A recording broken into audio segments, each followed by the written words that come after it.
네, 신성델타테크 주주 여러분들 반갑습니다. 강프로입니다. 자, 오늘 신성델타테크가 7% 강세를 보였습니다.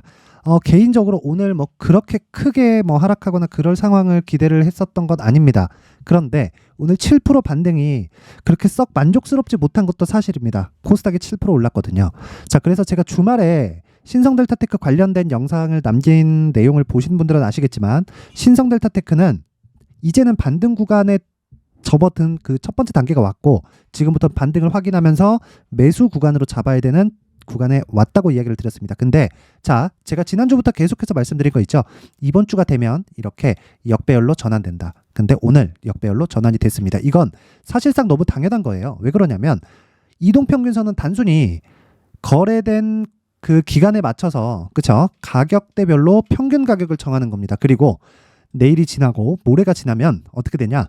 여기 고가에 대한 22평선의 평균 가격이 빠집니다. 그러면 6만원 후반대 가격이 모조리 빠지게 되죠. 그쵸? 첫날 빠지면 뭐가 나온다? 6만원 이탈해 버리기 때문이에요. 그러면 어떻게 될까요? 21평선은 더 낮아지게 되겠죠. 이게 나쁘게 보시는 분들도 있는데 반등하는 측면에서는 긍정적인 내용으로 받아들일 수가 있는 겁니다. 왜 그러냐면 반등의 폭은 제한이 됩니다. 이제 역배열로 전환되었기 때문에. 그리고 여기서 다시 정배열로 전환시키는 과정이 있어야 그쵸? 고가에서 횡보를 다시 한번 거치고 그리고 추가적으로 상승할 수 있는데 이제는 이 위쪽에 대한 가격대에 대한 부담이 있다는 걸 아셔야 돼요. 이 정도 됐는데도 아직 모르겠다. 그러면 정말 반성하셔야 됩니다. 자, 제가 다시 한번 말씀드리겠습니다. 주가는 앞에 좋을 부분을 가격이 먼저 반영시켜서 상승을 시키는 거예요. 그리고 자, 올라가면 가격 부담이 생기죠. 여기서는 해소할 수 있는 방법이 한 가지가 있습니다. 실적을 확인시켜 주는 것. 근데 신성델타테크는 자 보세요. 6배가 올랐는데 6배가 오른 만큼의 실적 증가가 있었나요? 없었습니다. 없었어요. 근데 왜 올랐어요? 자, 퀀텀 연구소 최대 주주가 그쵸? 신성델타테크입니다. 52% 정도의 지분을 가지고 있어요. 그러니까 모든 결정권을 신성델타테크에서 가지고 있다고 봐주시면 됩니다. 그런데 제가 이야기를 드리는 게 한 가지예요. 이미 6배가 올랐잖아요. 그쵸? 초전도체로 인해서 무언가 세상이 바뀐다고 한들, 그쵸? 저는 이렇게 될 걸, 그쵸? 그래도 한 번도 안 쉬고 이렇게 될 거라고는 사실 생각하지 못했습니다. 근데 한 번도 안 쉬고 이렇게 돼버리니까 이걸 가지고 또 시장 때문이다라고 이야기를 하는 사람들이 있는데 그러면 8월 달부터 시장이 안 좋았는데 왜 신성델타테크는 올랐나요? 이제는 꿈을 깰 때가 됐다는 겁니다. 그리고 고가, 그쵸? 69,600원이니까 7만원이죠. 7만원부터 저가 얼마입니까? 35,000원 정도 됩니다. 50%가 빠졌는데도 나 초전도체를 믿는다? 이거 아니라는 거예요. 그리고 지금은 무엇보다 마지막 기회를 줍니다. 이제 제가 계속 말씀드렸어요. 이제 매수해야 된다. 매수해야 된다. 그런데 반등 확인하자. 그 첫 번째 반등이 오늘 나온 거예요. 자, 오늘 시장이 7% 올랐습니다. 코스닥이. 그쵸? 올라가다 사이드카가 확 걸려버렸어요. 그만큼 오늘 시장이 강세였는데 이유는 두 가지죠. 일단 미증시가 안정을 찾고 있다. 그리고 두 번째는 임팩트가 가장 강했는데 공매도를 금지시켰습니다. 이 내용이 어떻게 됐다? 코스피와 코스닥. 그쵸? 코스피를 5.6%, 코스닥을 7.3% 상승시키는 원동력이 됐고 에코프로와 에코프로 BM도 상한가를 갔습니다. 이렇게 큰 종목이 상한가를 가다니 정말 대단하다고 생각을 하지만 이것조차도 뭐가 된다? 자, 요 내용을 만드는 거예요. 이격을 조정하는 과정. 근데 에코프로는 성장 산업이지만 신성델타테크는 어때요? 아직까지 성장 산업이라고 볼 수는 있는데 신성델타테크에 일감을 주는 쪽이 LG그룹이란 말이에요. 그러면 신성델타테크의 최대 주주가 어딥니까? 보세요. 정말 꿈에서 깨셔야 됩니다. 그래서 제가 이렇게 디테일하게 얘기를 드리는 거예요. 구본상. 그쵸? 구씨잖아요. 구씨. 그쵸? 구씨예요. 그쵸? 범 LG가에 속해 있는 그런 기업이란 말이에요. 그러면 이익을 무한정 내려받을 수 있을까요? 그게 안 된단 말입니다. 그게 절대 안 돼요. 그러면 신성델타테크의 성장은 제한적일 수밖에 없어요. 단 망하진 않지. 그래서 탄탄한 기업인 거예요. 근데 성장도 제한적일 수밖에 없다. 그래서 장기 차트를 보잖아요. 계속 굴뚝주였던 거예요. 계속해서. 자, 생각해 보세요. 2010년 시장 얼마나 좋았어요? 11년 얼마나 좋았어요? 12, 13, 14 양적 완화 기간에 얼마나 좋았습니까? 그리고 15, 16년도 얼마나 좋았어요. 2차 전지가 큰 폭의 강세를 보였었던 2017년부터 시작해가지고 자 보세요.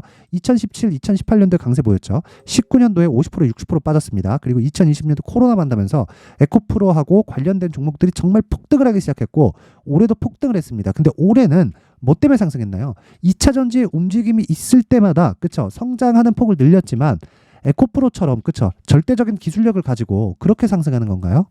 아니란 말입니다. 물론 많이 상승하기는 해요. 그런데 제가 이야기를 드리는 건 뭐예요? 이쪽 구간에서 나온 게 2조 원대의 시가총액을 간 게 이유가 뭐예요? 초전도체란 말이에요. 그래서 이런 부분에 대한 해석을 할 필요가 있는데 그 해석은요. 다시 말씀드리지만 가격적인 해석입니다. 그리고 그 가격적인 해석이 되었을 때 이런 매매가 가능해지는 거예요. 여기 강프로의 무료 소통방. 자, 강프로의 무료 소통방에서는요.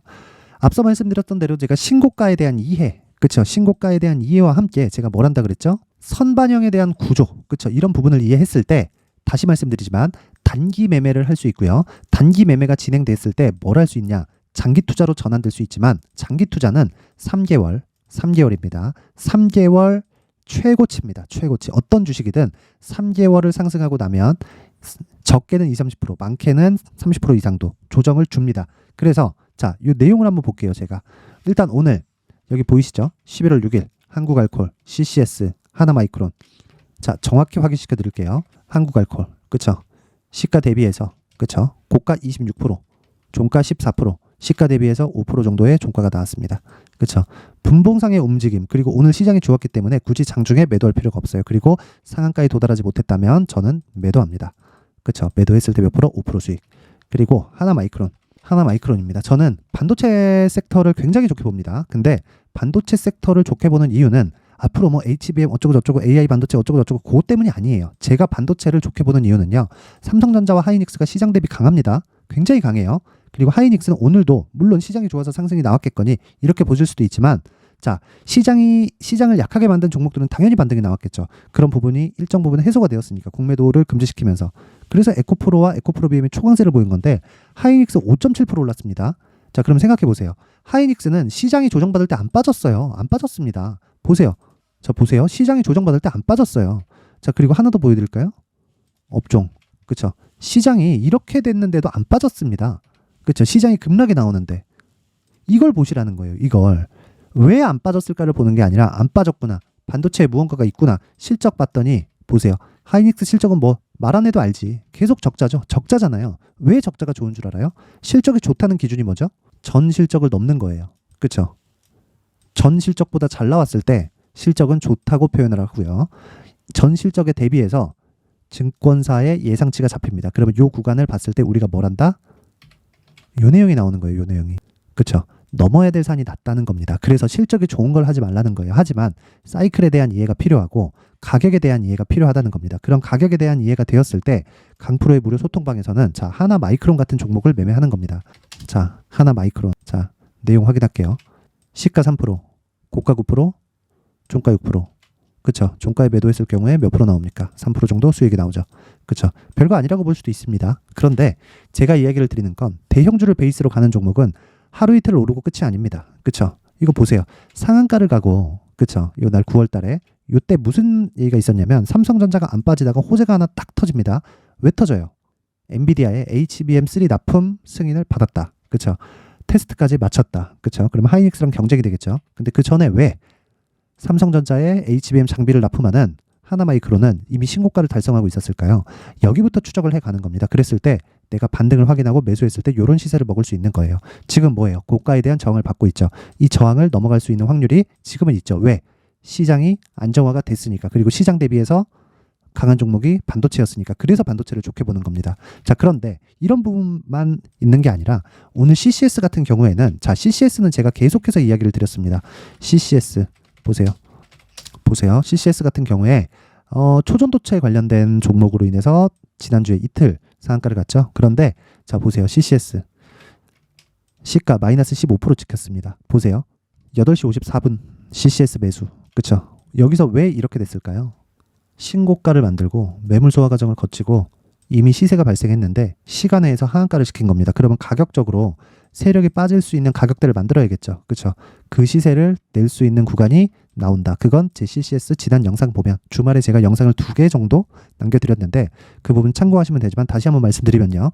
CCS를 포함해서 그렇죠? 어떤 종목이든 하나마이크론 같은 우량주든 한국알콜 같은 일시적인 이슈를 받는 종목이든 신고가 이후에 시세가 발생한다는 거고요. 그리고 신고가에 우리는 따라가지 않는다. 하지만 신고가 이후에 매물 소화 과정을 거치고 다시 상승을 확인하는 이 시점에는 매수할 수 있다. 그래서 제가 오늘도 CCS로 15%대 수익을 받지만 첫 번째 10월 30일 날도 지금 말씀드린 내용 그대로 진행을 하면서 수익을 발생을 시켰습니다. 내용 한번 확인해 볼게요. 10월 30일. 그쵸. CCS 내용 보면 8시 58분 장 시작 전에 나가죠. 10월 30일이 요 날입니다. 10월 30일 시가 2.6%, 고가 21%, 종가 21%. 그쵸. 보세요.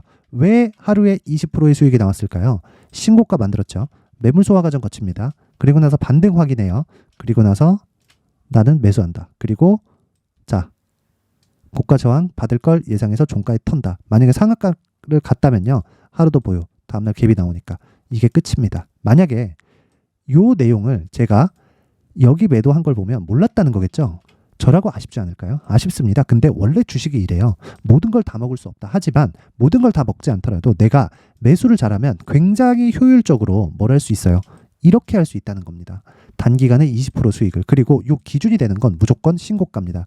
자, 그래서 이 신고가를 이해를 했을 때 주식 투자의 가장 중요한 심리 상태 그리고 멘탈을 안정시킬 수가 있는 겁니다. 그리고 무엇보다도 이런 내용을 강프로의 무료 소통방에서 진행을 하고 있고요. 딱 오늘까지만 입장을 열어놓도록 하겠습니다. 자, 참가자 지금 481분, 500분 가까이서 진행을 하고 있는데 나도 하루에 뭐 20%, 30%짜리 수익이 하루에 막 매일 터지진 않아요. 그쵸? 근데 5%, 그쵸? 많게는 한 15% 정도까지도 수익이 가능하다. 기준이 되는 건 신고가다. 이렇게 됐을 때 멘탈을 안정시킬 수 있다. 그래서 단타를 진행하면서 멘탈이 안 잡혀요 하시는 분들은 강프로의 무료 소통방으로 입장을 하시면 되고요. 무엇보다 앞서 말씀드렸었던 내용 있죠? 신성 델타테크. 자, 신성 델타테크 같은 경우에는 지금부터 이제 오늘 반등이 나왔기 때문에 반등 이후에 나오는 뭐다? 가격 전략을 만들어야 된다. 그리고 가격 전략에서 내가 고가에 물려 있다. 6만 원을 넘게 내가 보유하고 있다. 이러면 손해를 조금은 감당을 하셔야 됩니다. 근데 단기 보유 전략으로 연결이 됐을 때 5만 원 중반대까지는 그쵸? 손해를 보지 않고 나올 수 있는 전략을 제가 만들어 놨습니다. 이 내용은 자, 제가 정성스럽게 만들어 놨으니까 그래도 만든 사람의 성의가 있잖아요. 그래서 최소한의 성의를 보여주시는 분들에 한해서만 제가 신성 델타테크의 가격과 단기 보유 전략을 공유해 드리도록 할 테니까 영상 상단에 있는 전화번호로 숫자 3이라고 문자를 보내주시는 분들에 한해서만 신성 델타테크의 가격과 단기 보유 전략을 공유해 드리도록 하겠습니다.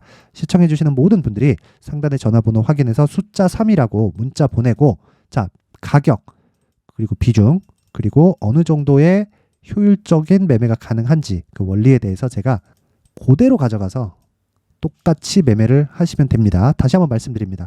주식시장에서 가격만큼 중요한 게 없습니다. 초전도체에 대한 환상을 깨세요. 이석백 믿고 기다리다가 내가 먼저 죽겠어요. 그렇죠? 이런 부분 절대 만들지 마세요. 그리고 다시 한번 말씀드리지만 가격과 단기 보유 전략이 가장 중요하고요. 이 내용을 실시간으로도 진행을 하니까 모든 분들이 성공 투자하셨으면 좋겠고요. 이해가 되셨다 하시면 구독과 좋아요 한 번씩 부탁드리고 문자 주시고요. 그리고 만약에 내가 이해가 안 됐다 하면 댓글로 달아주세요. 댓글 달아주시면 제가 다음 영상에 맞춰서 올리도록 하겠습니다. 자, 이번 영상은 여기까지 하겠습니다.